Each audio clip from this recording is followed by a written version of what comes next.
Good evening.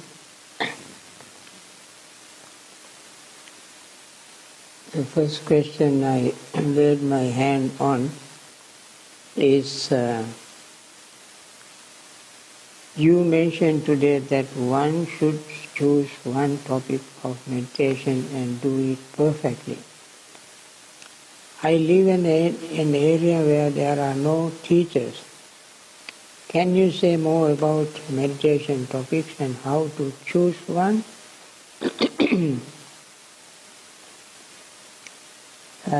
There are many meditation topics, like simple beginning is using the breath. I think even if you have a teacher, that teacher, he or she would recommend you to start your practice with focusing mind on the breath. This is universally true. Most meditators find the breath easy to focus the mind on. For many good reasons. One is it is readily available. It goes wherever you go. You don't have any bag to pack it. It is with you. You breathe all the time. And it will be present anytime you want it. And start focusing. That is the best subject I like to recommend for everybody to start with the practice. Then you can see feelings. Some feeling is there, the feeling of the breath, feeling of your body, feeling of your cushion, feeling of the temperature, feeling of something. Feeling means some sensations you experience. That is another very good subject of meditation.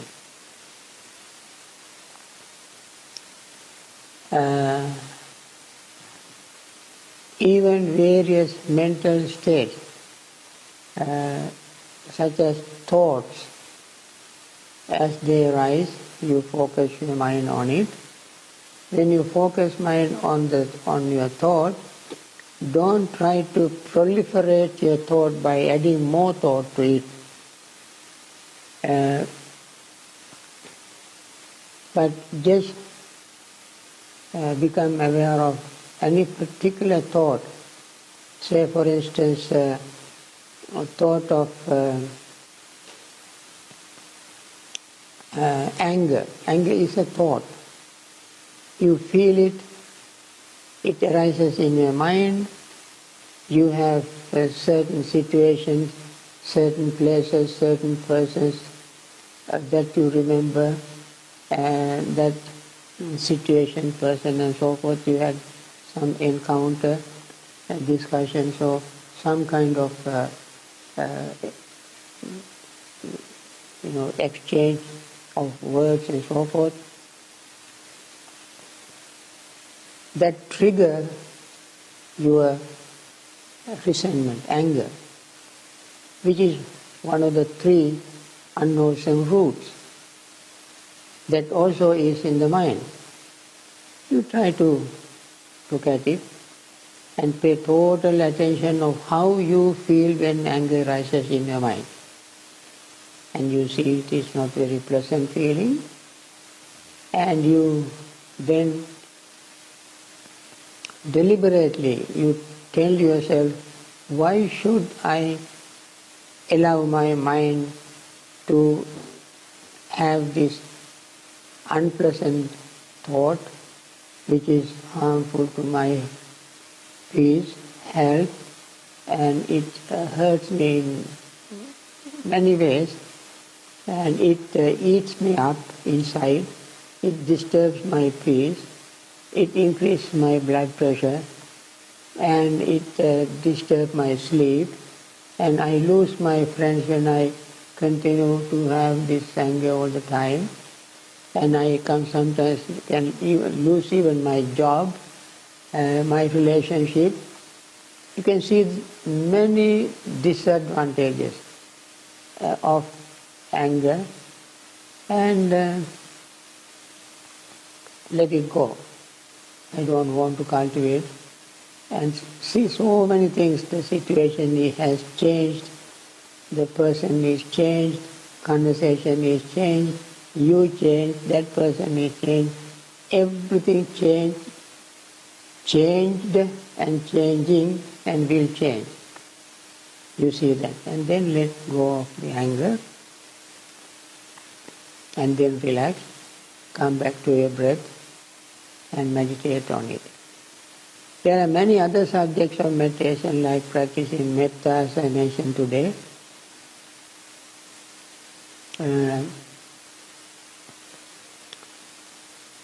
One thing I like to suggest, it takes much longer time to say that, because it requires some degree of explanation.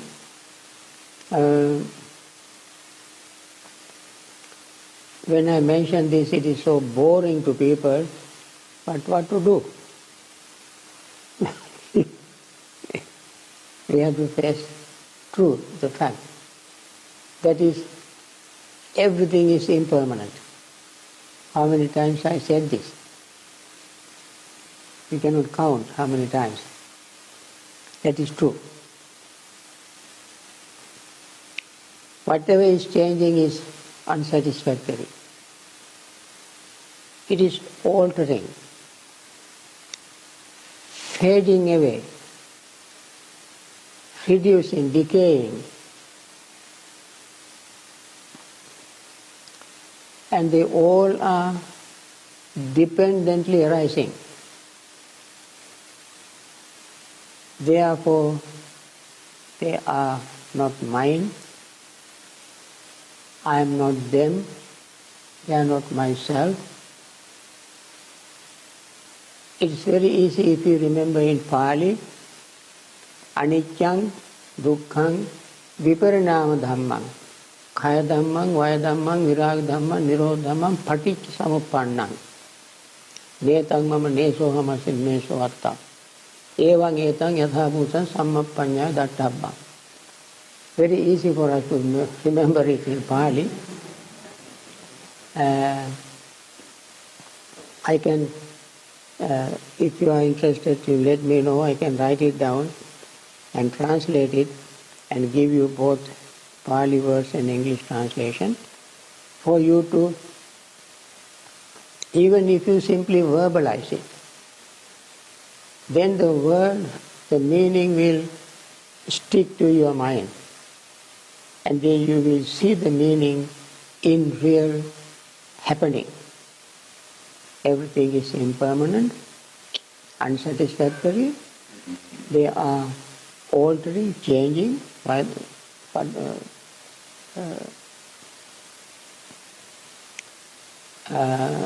Viparināma dhamma. Then khaya dhammam, vaya dhammam, virāga dhammam, nirodha dhammam. They are fading away, reducing. Vaya dhamma means reducing in intensity, reducing in the size and so forth, degree of emotions and so forth, reducing. Then they are non-clinging, they have no glue, no way to cling to anything. When certain mental state arises, it can never stay in the mind. It goes away. Virāga dhammam. When they slip away, nirodha dhamma, they are of the nature of cessation. They are paticca samuppannam. They all are arising depending on something else. Aniccaṃ, dukkhaṃ, viparināma dhammam, khaya dhammam, vaya dhammam, virāga dhammam, nirodha dhammam, paticca samuppannam. And therefore, They are not mine, netang mama, neso hamasmi, nemeso vatta. Evang etang yathabhusa sammapanya databban, this phenomenon, this series of occurrence must be seen with wisdom.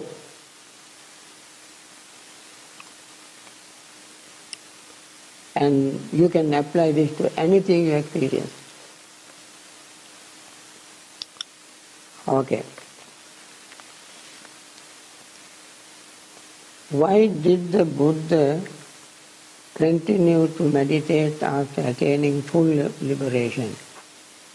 One cannot perfect perfections. Was it to motivate his disciples? Yeah, very true. To motivate his disciples, encourage his disciples, plus whenever the Buddha was tired physically, because he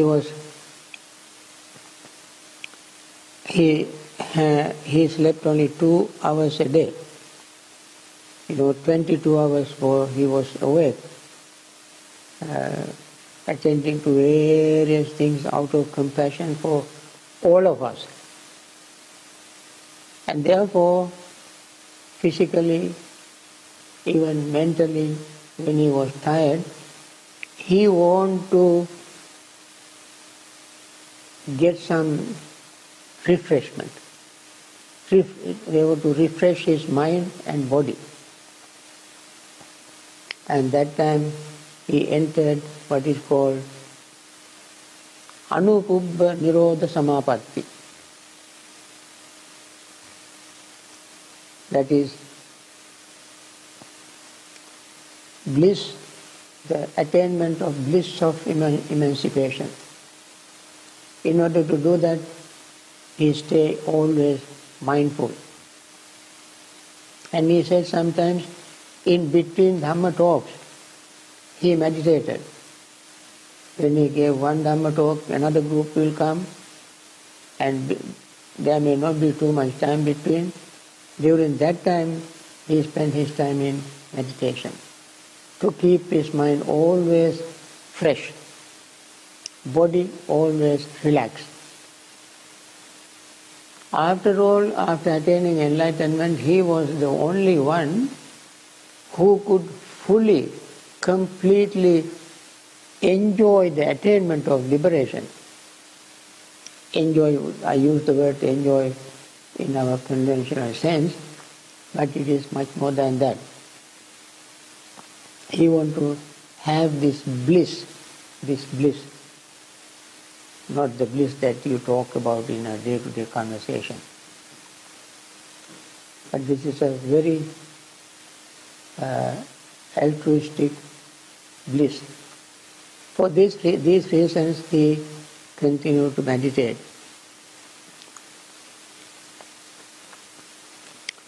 Another question, and after all you have given another answer, that is to motivate us, his disciples. We always think, if he, even after attainment of enlightenment, continued to meditate, why don't we meditate? That kind of encouragement we get. Why do monks and nuns shave off their eyebrows and head hair? Does it help them to let go? Yeah.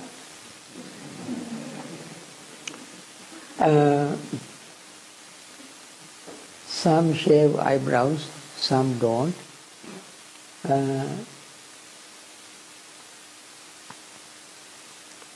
Kesamasung or what do you call Himditva, Kasavatta, Nivasetva, and so forth. When we shave, some of us shave all hair, beard and eyebrows. some keep eyebrows, maybe to protect their eyes. Or I don't know any other reason. But those who shave eyebrows now belong to one particular sect. Those who do not shave eyebrows belong to some other sect. That has become a sort of sectarian symbol, sign. Other than that, I don't think any particular reason. But shaving off our hair once and for all, once we shave head, why not we shave entire facial area and so forth. Okay? And also, it is easy to keep everything clean.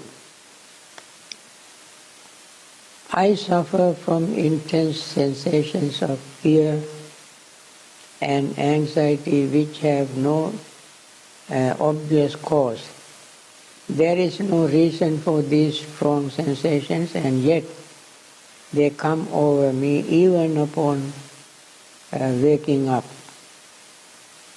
What could be the root cause? Could I be subconsciously thinking fearful things in my sleep?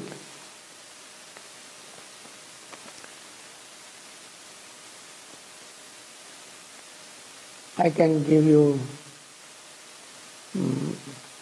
two reasons offhand.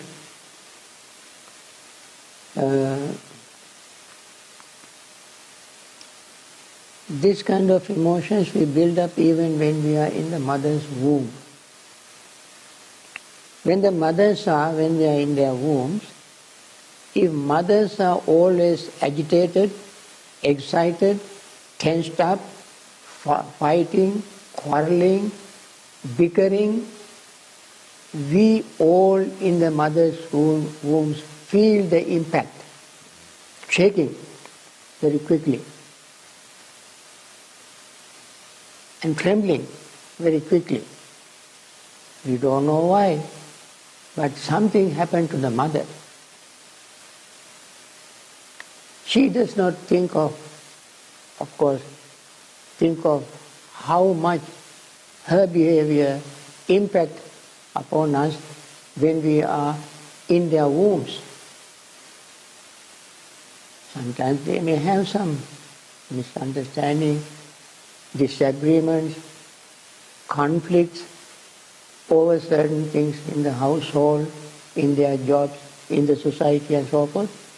They get excited, agitated, upset, angry, shaking and so on and so forth. And all this affects us while we are in the mother's womb. This is psychologically proven to be true. Secondly, that is one reason why we have fear. We don't know why.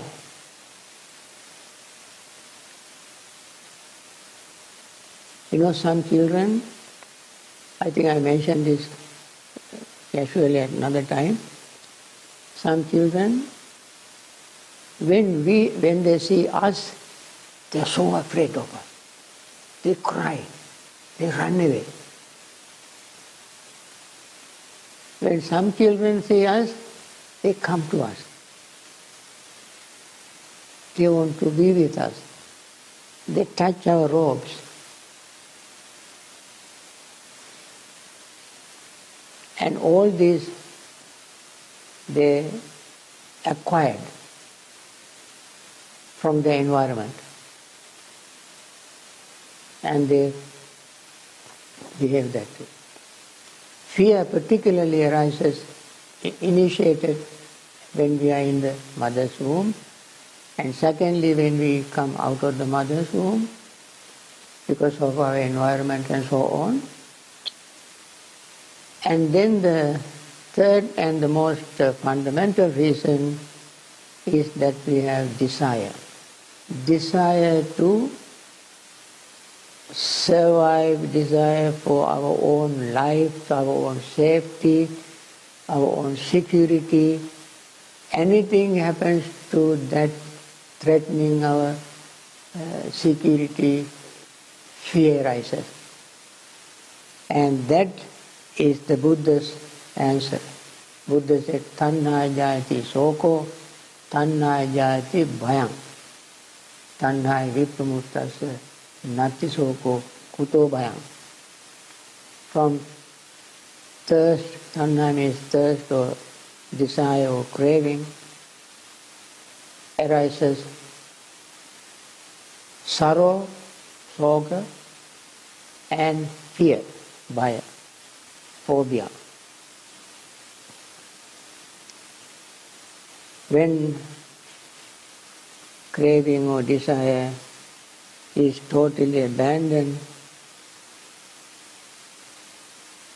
nati soko, there is no sorrow, where is the fear? That is the Buddha's answer. What you have subconsciously can be both of them, especially the one that Buddha mentioned, desire. The other one is the acquired fear while we are in the mother's womb. How does a parent let go of the clinging to a child or grandchild? Now this is another very common thing. Attachment, of course. And they have to learn whether parents or grandparents, whoever has any attachment to any living person, everybody likes children. Parents and grandparents particularly love children, grandchildren, because they represent their extension of themselves. They see themselves through their children and grandchildren and so on. And at the same time, they also must understand, well, these children don't remain children all the time. They grow up. They mature. They separate from us. They will live their own life. We, after all, will not be here to be with them, to become attached to them. We go and we pass away. Because of this very unpleasant truth of impermanence, we must face the fact that they go and pass away. However, since they are tender, young, they need our attention, we give attention with this understanding. And that is how we let go of our clinging to children and grandchildren. How does one let go of the anger if someone hurts someone close to you?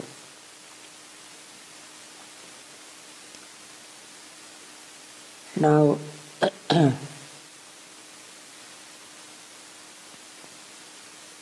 I think if someone close to you hurt you, I think because of your good relationship, because of your closeness, you can talk to the person and openly discuss, and you openly express what you said or did hurt me. There is no reason for us to have this feeling of hurting one another. There is no reason. We are friends, or we are spouses, or we are brothers and sisters, or whatever.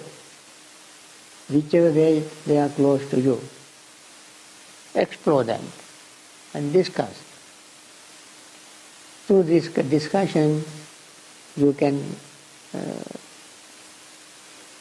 mitigate all this and remove the harsh and hard feeling towards each other.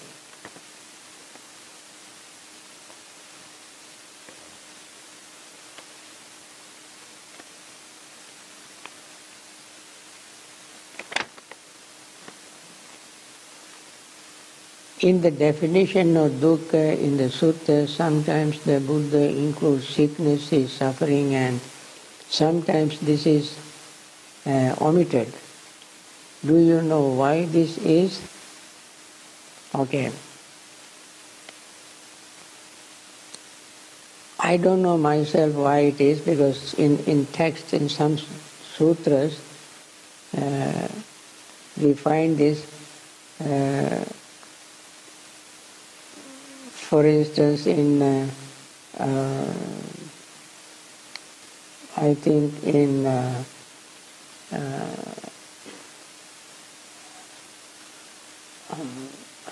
Sammaditthi Sutta, Venerable Sariputra avoided the piye vipayogo dukkha, piye sampayogo dukkha, and so forth. Separation from loved ones and conjoining with unloved ones and so forth have been omitted in Arya Pariyasanas, what you call in Sammaditthi Sutta, and which these sentences we can find in Dhammacakkappavattana Sutta. Although we find it in the original sutta, but later on some wonderful disciples omit them. I don't know the reason. Perhaps when we see jara, perhaps they might included this. I really don't know any particular reason.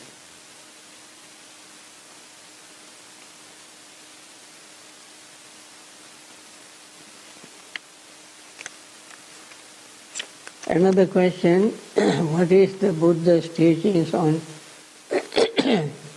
forgiveness? How does one forgive oneself when self is an illusion?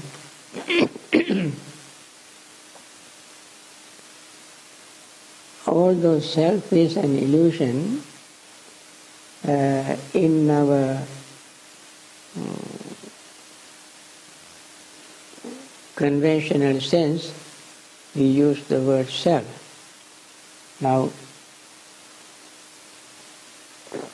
when you say you forgive yourself, you don't separate you and self. Self existing here, you are existing here. When you forgive, you are here, self is here. It doesn't happen. There is no such thing as that.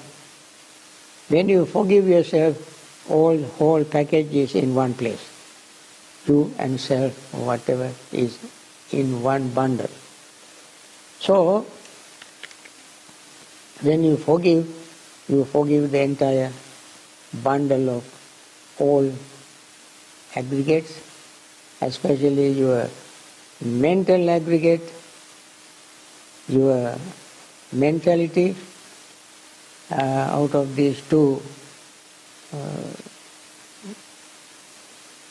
parts of our existence, nama rupa, we forgive our own mentality, because at unmindful moments we do something. Unmindful moments, unmindful mind does something unmindfully. Therefore, when you are mindful, you forgive your unmindfulness and try to be more mindful. And to be mindful of unmindfulness is mindfulness. So we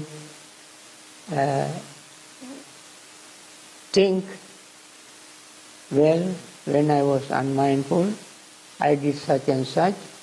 From now on, I must maintain my mindfulness. That is how you forgive yourself and correct yourself.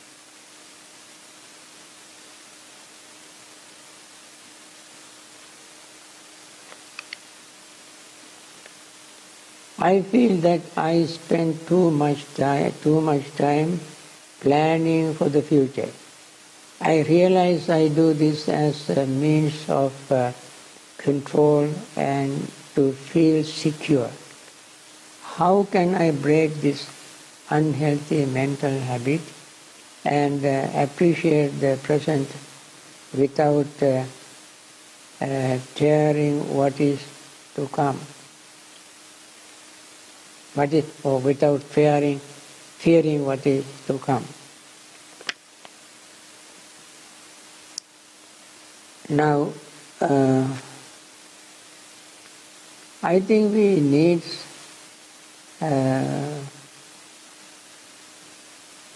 to, when you are working in secular society with organizations, dealing with other people and holding responsible job and so forth, you need planning. If you are on your own, without anybody around you, no responsibility, then you do as things happen. And therefore, planning is actually not totally bad. But if you spend all your time planning, and then eventually you may not have to execute your plan. That we should know, that is an extreme. But certain amount of planning is necessary, especially under those circumstances that I mentioned. So, if you are on your own, you try not to do so much planning and do as things come in your way.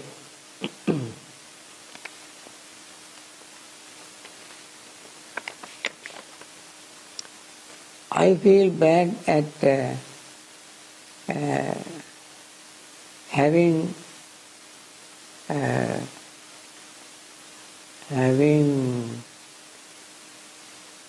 hurt loved ones through self-centered actions. Having hurt loved ones through self-centered action. But I cannot change this past. Do I bring my attention to the present with forgiveness and compassion and acceptance and let it go? Or vowing to practice more deeply? Okay. I feel bad at having hurt loved ones through self-centered action.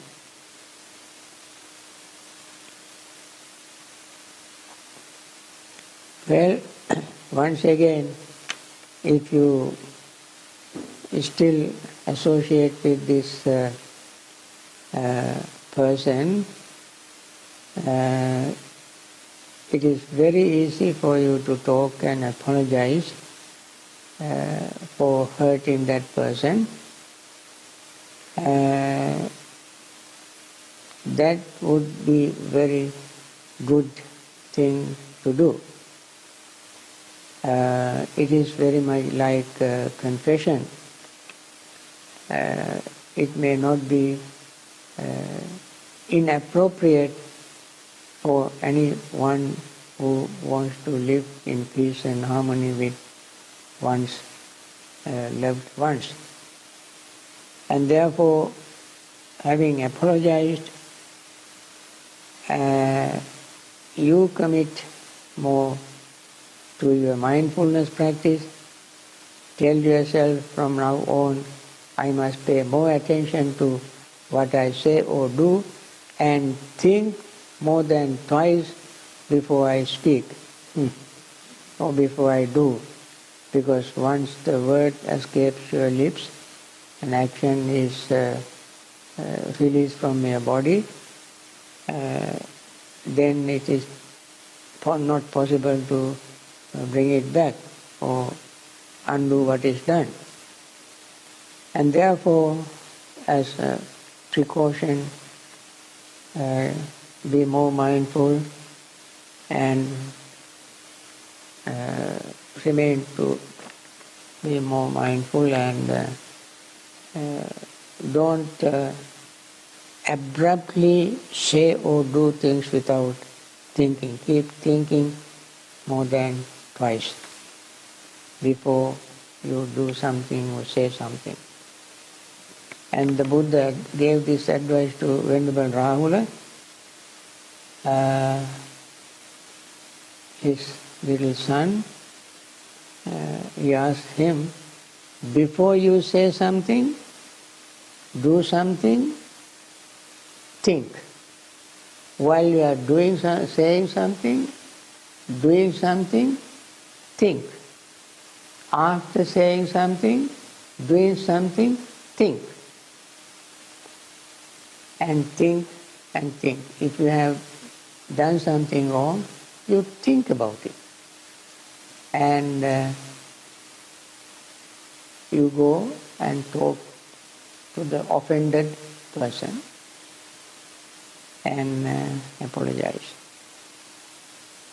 The principles of Buddhism are observable,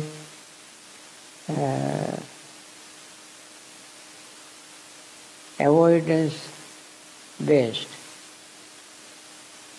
Evidence-based.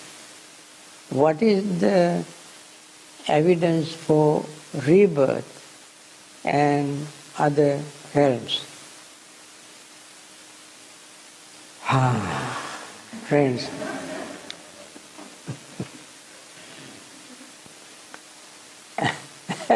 evidence for rebirth, we have inferential evidence, not direct evidence, and evidence from reports, evidence from our feeling.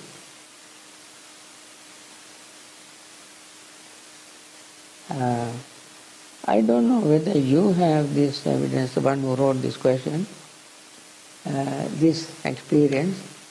When you go somewhere, you meet someone, you feel, I know this person. You might have never seen the person in this life. Somehow you feel some affinity with that person. So that draws to an inferential conclusion that perhaps this may be recollection of my previous life with this person.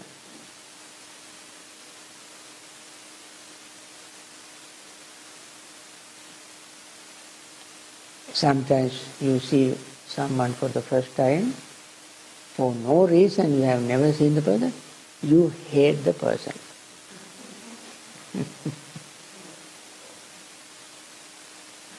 You don't know why. You come home and sit down and think, why do I hate this person? That person has done nothing to me. We have never seen each other. This is the first time I saw the person. Person seems to be normal, but I have some aversion to this person. I don't know whether something to do with your chemistry, but that sometimes happens. And this is one inference that we may have as evidence, inferential evidence. Another is some individuals, even from their very infancy, they show something that even highly educated adults cannot do. Certain children are genius by birth. How they became genius?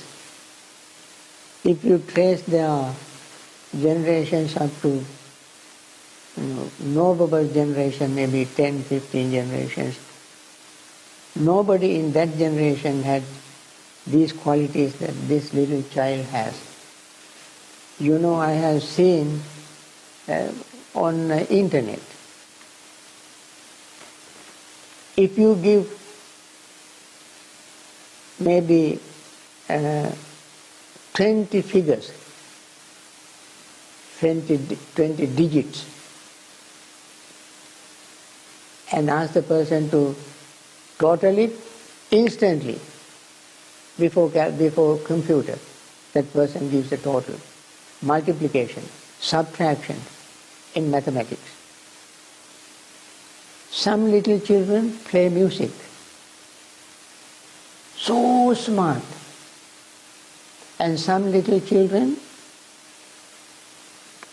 5-year-old child, sing opera songs, opera singer.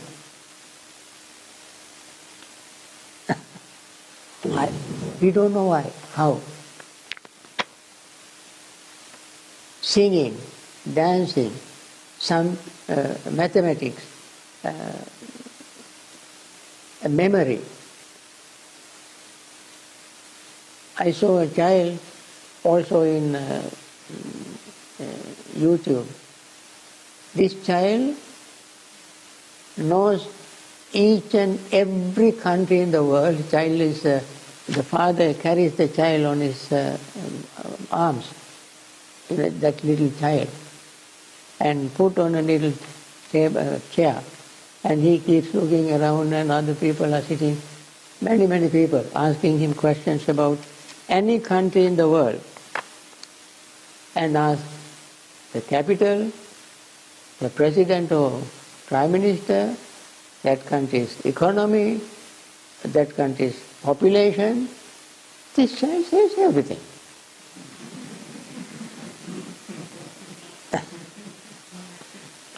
And we really don't know why and how. And these sort of things we attribute to their memory coming from previous life's education. We don't attribute all these things to genes.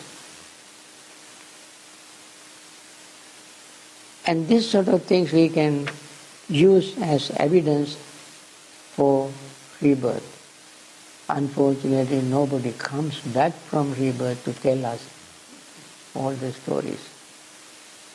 These are the only things that we can find.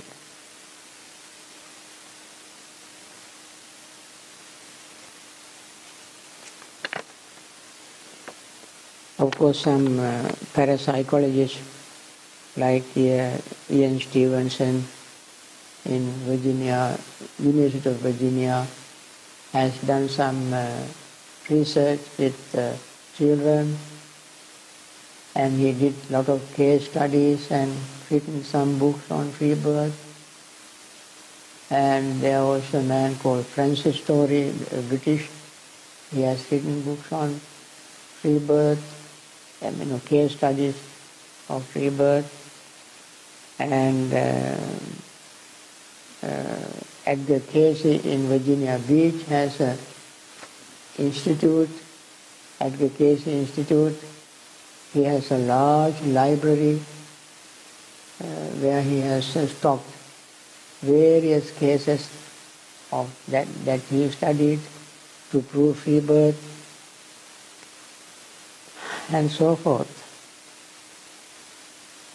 Can the pain that we feel in our legs and back while sitting in retreat help us to understand the noble truth of dukkha? Friends,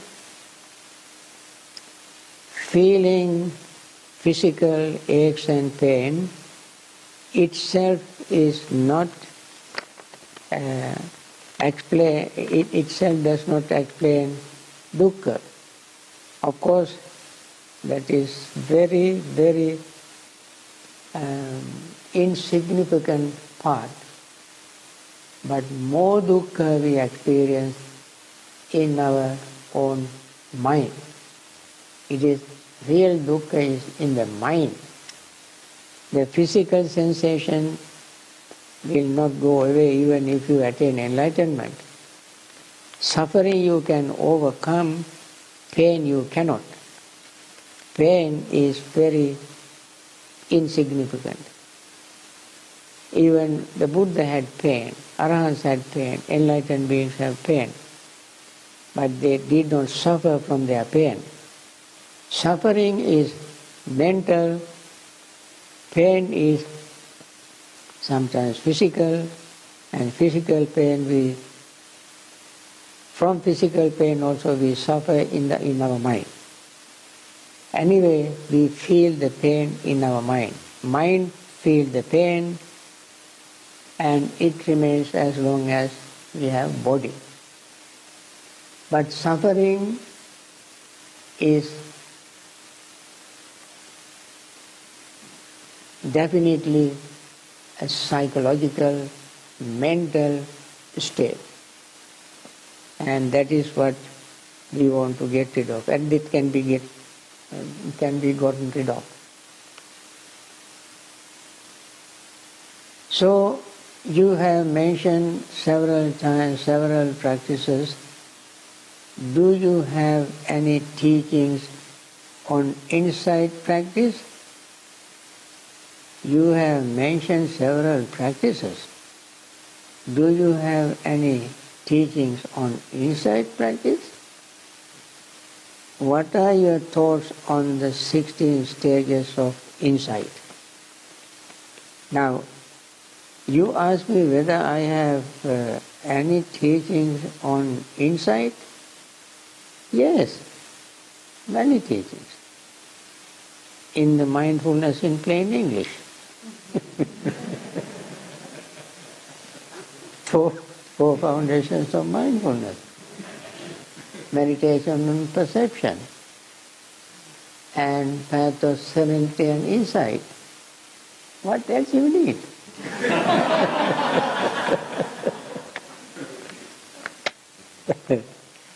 I think if you read them, you can see what I have said there. Now, these 16 stages of insight is you find mostly in commentaries and sub-commentaries and Abhidhamma tradition. In Sutra tradition, these 16 stages I have not come across. So, it is possible for somebody to experience, rising and falling is one of these, and breaking up is another. Visuddhimagga has given these 16. Then by fear, and fear is another thing. And people say to me, when I was meditating, I had fear, very terrible fear, because this is one of the 16 stages. They don't understand what that means. Fear is fear of existence. You keep meditating, and you will see impermanence, unsatisfactoriness, and selflessness, and dukkha, you see very clearly dukkha, anicca dukkha, anatta dukkha, you see very clearly. Then you feel, boy, this is what I am going through now. I have gone through this all my life. If I don't attain some stages of enlightenment, I have to repeat this again. Why? That is the fear of samsara. So this fear is a wholesome fear that would urge you to accelerate your practice. That's called Dhamma Samvega. When that fear arises, you are not running away and your hair not standing on ends and has goosebumps all over your body. But you have the fear that if you do not attain some level of enlightenment, you have to repeat the whole thing from scratch again. And that is the fear. By seeing the truth, so that fear urges you to accelerate your practice. That is called Dhamma Samvega. Now, the breath is my chosen objects of meditation. How do I incorporate the cultivation of wholesome thoughts during meditation? What is the wholesome thought? 3 wholesome thoughts I spoke today.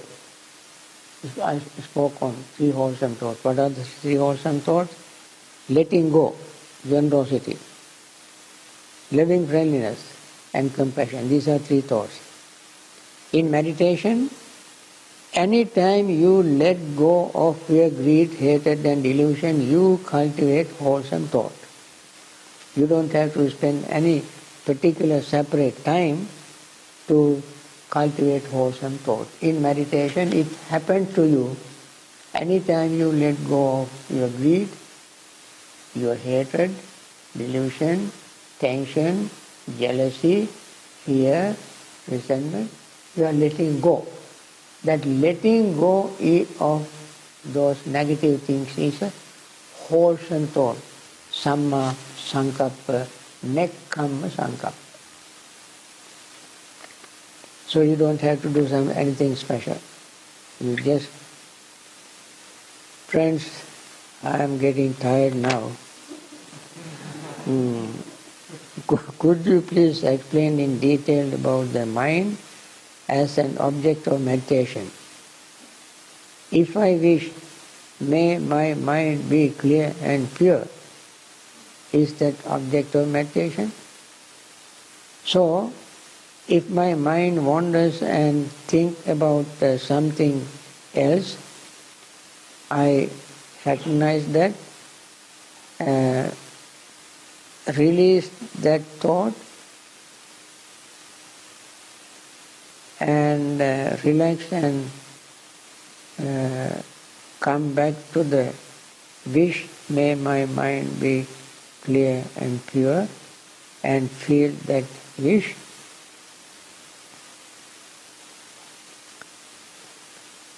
By so wishing, mind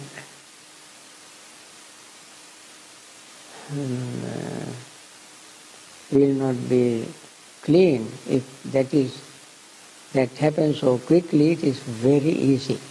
All you have to do is to wish your mind to be clean. By so wishing, it doesn't happen. There's a discourse called Upanishad Sutta. Upanishad Sutta. There Buddha said, if don't get discouraged when I say this. If somebody follow very strictly moral principles, wholesome principles, then that person does not have to wish, may my mind be free from remorse. Remorse is one thing that bothers the mind. It naturally happens as the result of practicing moral principles. When one free from remorse, one does not have to wish to gain concentration. As a result of liberating oneself from remorse, concentration arises. When one gains concentration, one does not have to wish to see things as they really are, because concentrated mind sees things as they really are naturally. When one sees things as they really are, one does not have to wish to know things or liberate oneself from suffering. It happens to the person very naturally as a result of. It is just like when you plant a tree, little seed, you don't have to pray day and night, please grow. I like to say sprout. No, you just take care of the seed, water it, let sunlight come in, and put some plant food, some nutriments, and so on. Then at appropriate time the seed will sprout. When the seed comes out, again you don't have to go and pray, please bear some flowers. Due time it will bear flowers and leaves, and so on, it bears fruits. Similarly, do what we have to do at first, and then everything blossoms naturally.